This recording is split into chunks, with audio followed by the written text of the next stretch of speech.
உண்மையில் அமெரிக்காவினுடைய பக்கமா ஈரானுடைய பக்கமா வெற்றி என்பதற்கு அப்பால் மக்களுடைய பக்கம் தோல்வி உருவாகி கொண்டிருக்கிறது. பொருளாதார ரீதியாக மிக மோசமான நிலையை உலகம் அடைந்து கொண்டிருக்கிறது என்ற செய்தியை உங்களோடு பகிர்ந்து கொள்கிறேன். ஹோர்முஸ் ஜலசந்தியில் அமெரிக்க கடற்படைக்கு ஈரானுடைய ஐஆர்ஜிசி அமைப்புக்கும் இடையே அமெரிக்க கடற்படை இவை இணைந்து நடத்தியிருக்கக்கூடிய இந்த போரிலே நேரடியாக நடக்கும் வான் மற்றும் கடல்வழி தாக்குதல்கள் பிராந்தியத்தில் தற்காலிகமாக நிலவி வந்த போர் நிறுத்த ஒப்பந்தத்தை முற்றிலும் உடைத்து ஒரு முழு அளவிலான போரை நோக்கி நகர்த்தி வருவதாக சொல்லப்படுகிறதும் குறிப்பிடத்தக்கதாக இருக்கிறது என்று சொல்லிக் கொள்ளலாம்.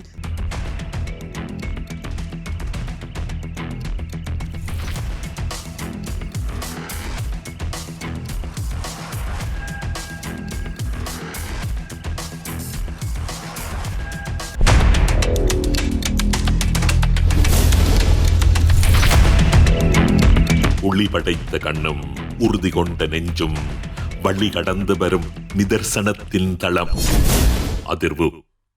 இது கொதிநிலைகளின் களம். வணக்கம், இது ஐபிசி தமிழின் இன்றைய அதிர்வு. இன்றைய நாளும் பேசப்பட வேண்டிய ஒரு சில முக்கியமான விடயங்கள் தொடர்பாக பேசிக்கொள்ளப் போகிறோம். இன்றைய நாளும் மத்திய கிழக்கினுடைய நிலவரங்களை பார்க்கிறது மிக மோசமான ஒரு சூழல் காணப்படுகிறது. மத்திய கிழக்கினுடைய நாடுகளுடைய நிம்மதி என்பது பறிக்கப்பட்ட ஒன்றாக காணப்படுகிறது. இவர்களிடம் பேசப்பட்ட ஒப்பந்தங்கள் யுத்த நிறுத்தத்திற்கான உடன்படிக்கைகள் இருப்பதாக சொல்லிக் கொண்டாலும் நாளுக்கு நாள் தாக்குதல் விகிதம் அதிகரிக்கிறது. குறிப்பாக ஈரானுடைய துறைமுகங்களை நோக்கி அமெரிக்கா நடத்தியிருக்கக்கூடிய வான்வழி தாக்குதல்கள், இதனைத் தொடர்ந்து இருக்கக்கூடிய பதற்றமான சூழல், இன்றைய கடந்து இருக்கக்கூடிய 24 மணித்தியாலங்களில் இடம்பெற்றிருக்கக்கூடிய முக்கியமான தாக்குதல்கள், அதனுடைய இழப்புகள் தொடர்பாக பேசிக்கொள்ளப் போகிறோம். உண்மையில் அமெரிக்காவினுடைய பக்கமா ஈரானுடைய பக்கமா வெற்றி என்பதற்கு அப்பால் மக்களுடைய பக்கம் தோல்வி உருவாகி கொண்டிருக்கிறது. பொருளாதார ரீதியாக மிக மோசமான நிலையை உலகம் அடைந்து கொண்டிருக்கிறது என்ற செய்தியை உங்களோடு பகிர்ந்து கொள்கிறேன். நன்றி உறவுகளை, தொடர்ச்சியாக ஐபிசி தமிழ் நியூஸ் என்கின்ற எங்களுடைய யூடியூப் பக்கத்தை பின்தொடருங்கள். தொடர்ச்சியான தரவுகளை உங்களோடு பகிர்ந்து கொள்ள காத்திருக்கிறோம். குறிப்பாக ஆர்மேனியாவுக்கு ஈரானுடைய F-35 கில்லர் ஆயுத விநியோகம் இடம்பெற்றிருப்பதான செய்தி வழியாக இருக்கிறது. அமெரிக்காவினுடைய மூலோபாய கூட்டாளியாக இருக்கக்கூடிய ஆர்மேனியாவுக்கு ஈரான் தனது சொந்த தயாரிப்பான மஜித்-8 என்று சொல்லக்கூடிய வான் பாதுகாப்பு அமைப்பு ரகசியமாக வழங்கி இருக்கிறது. ஆர்மேனியாவுடைய குடியரசு நாள் அணிவகுப்புக்கு ஒத்திகைக்கின் போது இந்த ஆயுத அமைப்பு பொதுவெளியில் கண்டறியப்பட்டிருக்கிறது.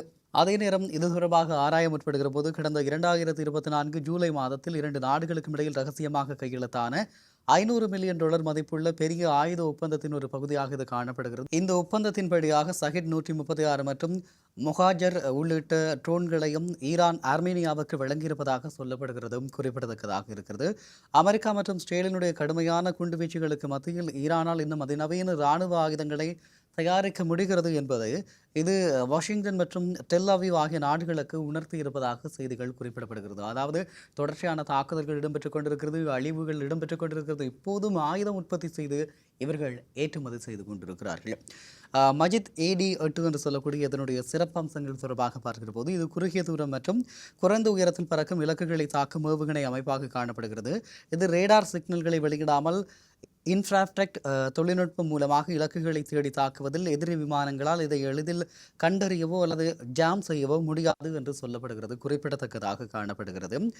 ஹோர்முஸ் ஜலசந்தியில் அமெரிக்கா ஈரான் இடையே நேரடி மோதல் இடம்பெற்றிருக்கக்கூடிய செய்தியும் பதிவாக இருக்கிறது. அதாவது ஹோர்முஸ் ஜலசந்தியில் கடற்படை கண்ணிவெடிகளை வைக்க முயன்ற ஈரானுடைய 2 அதிவேக படகுகளை அமெரிக்க படைகள் மூழ்கடித்திருந்தன. மேலும் தெற்கு ஈரானில் உள்ள பந்தர் அப்பாஸ் பகுதியில் உள்ள ஈரானிய ஏவுகணை தளத்தின் மீது அமெரிக்கா தாக்குதல் நடத்தியிருக்கக்கூடிய விடயம் உங்களுக்கு தெரியும்.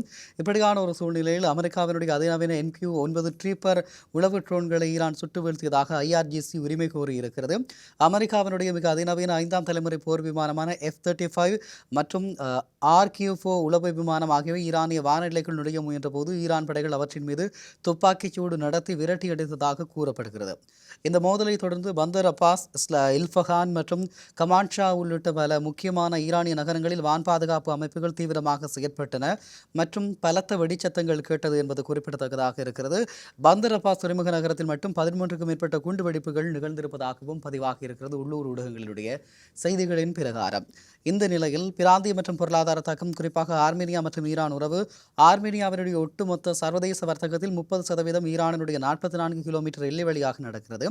ரஷ்ய எரிசக்தியை சார்ந்திருப்பதை குறைக்க ஆர்மேனியா ஈரானிடமிருந்து இயற்கை எரிவாயுவை பெற்றுக்கொண்டு பதிலுக்கு மின்சாரத்தை வழங்கி வருவது குறிப்பிடத்தக்க ஒன்றாக காணப்படுகிறது. உலகளாவிய கச்சா எண்ணெய் போக்குவரத்தினுடைய மிக முக்கியமான பாதையாக இருக்கக்கூடிய ஹோர்முஸ் ஜில்லா சந்தையில் இந்த மோதல் நடப்பதால் உலக பொருளாதார மற்றும் எரிசக்தி சந்தையில் கடுமையான அதிர்வுகள் ஏற்படும் என நிபுணர்கள் கடுமையாக எச்சரித்திருக்கிறார்கள்.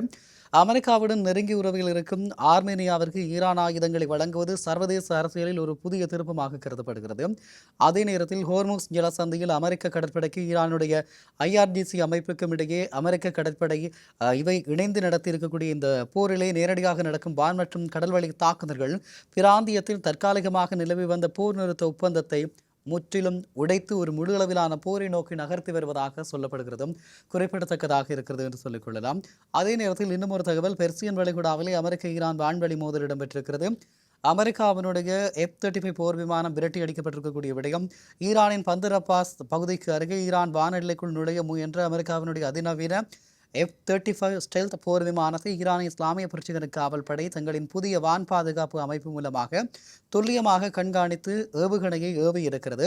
இதனால் அந்த அமெரிக்க விமானம் ஈரானிய எல்லைக்குள் நுழைய முடியாமல் பின்வாங்கி சென்றிருப்பதாக சொல்லப்படுகிறது. அதே நேரம் அமெரிக்க MQ-9 ட்ரோன் சுட்டு வீழ்த்தப்பட்டிருக்கிறது. வான எல்லையில் விதிமீறலில் ஈடுபட்டதாக கூறி பெர்சியன் வளைகுடா பகுதியில் பறந்து கொண்டிருந்த அமெரிக்காவினுடைய MQ-9 ரக ட்ரோனை IRC வான்படை சுட்டு வீழ்த்தியிருப்பதாக ஈரான் ஊடகங்கள் தெரிவிக்கிறது. அதே நேரத்தில் ஈரான் ஒரு எச்சரிக்கை விடுத்திருக்கிறது. பிராந்தியத்தில் உள்ள IRGC படகுகள் மற்றும் தளங்கள் மீது அமெரிக்கா நடத்திய தாக்குதல்களுக்கு பதிலடியாகவே இது செய்யப்பட்டிருக்கிறது எனவும், இனி அமெரிக்கா போர் நிறுத்த விதிமீறல்களில் ஈடுபட்டால் கடுமையான பதிலடி நிச்சயமாக கிடைக்கும் எனவும் குறிப்பிடப்பட்டிருக்கிறது. அதே நேரத்தில் ரஷ்யாவினுடைய அதிர்ச்சியூட்டும் உளவுத்துறை எச்சரிக்கை, நிழல் இராணுவம் என்பன ரஷ்யாவினுடைய FSB உளவுத்துறை தலைவர் அலெக்சாண்டர் பொர்கோவ் மேற்கத்திய உளவு அமைப்புகள் ஈரானுக்கு எதிராக ஒரு ரகசிய நிழல் இராணுவத்தை தயார் செய்து வருவதாக குற்றம் சாட்டியிருக்கிறார்.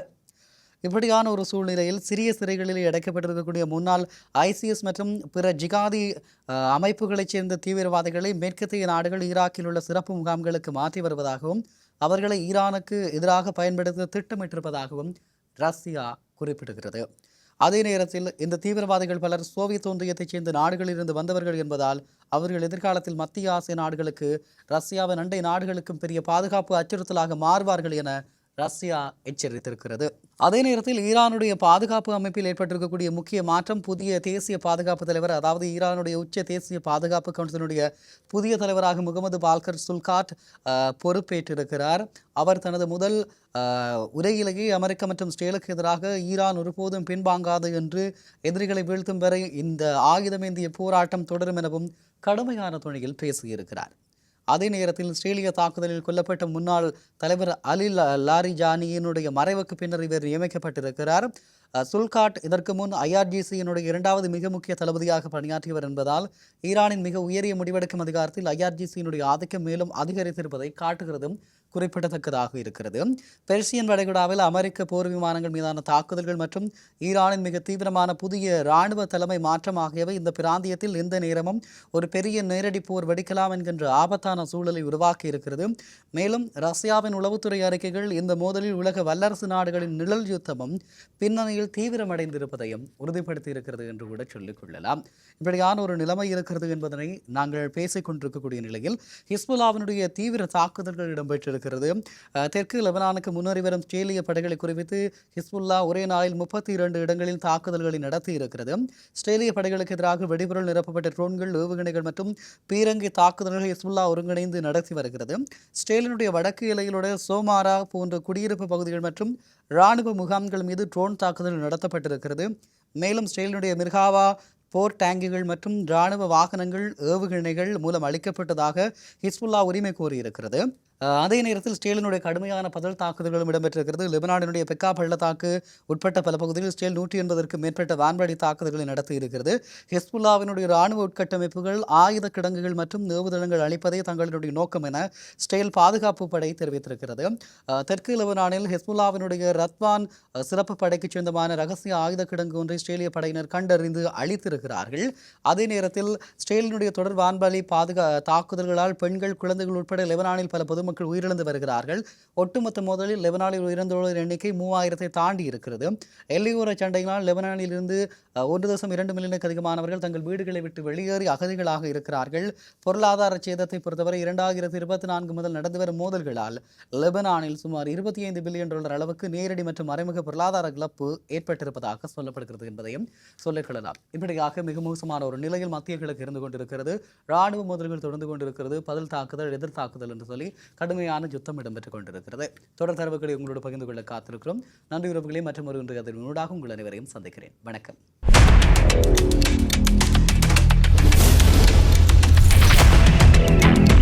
ஒளி படைத்த கண்ணும் உறுதி கொண்ட நெஞ்சும் வழி கடந்து வரும் நிதர்சனத்தின் தளம். அதிர்வு. இது கொதிநிலைகளின் களம்.